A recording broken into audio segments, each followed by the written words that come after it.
ဗုဒ္ဓသာသနာစေရန်တိတ်တူ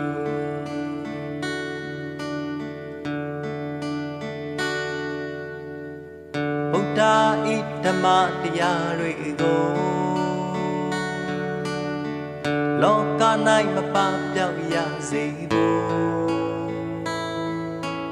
နိကတောဘာသာ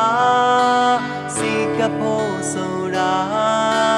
သာသနာမကွယ်ဖို့အဓိကအရေးပါသွန်သင်တတ်သောမြတ်တန်ခါ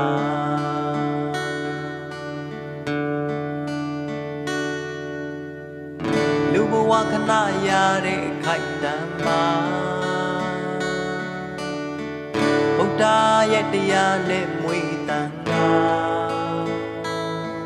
229သွေ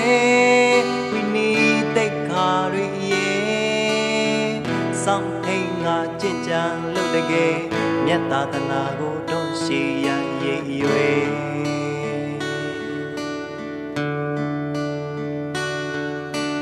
တီလာအားဤဝပါတိသမာဓိတရားရင့်ကျက်တည်ကြည်ဘုံပညာကြီးမားလာပါ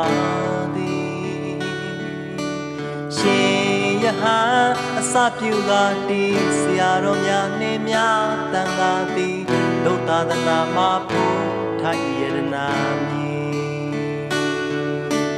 ဘာသာအကျိုးထံဖို့ကတိသာသနာတကုံထုံးပါရောင်ကြည်ဓမ္မလမ်းပြသာသနာအာဇာနည်တရားစိတ်ပွားသူမြတ်စွာတည်စေပြ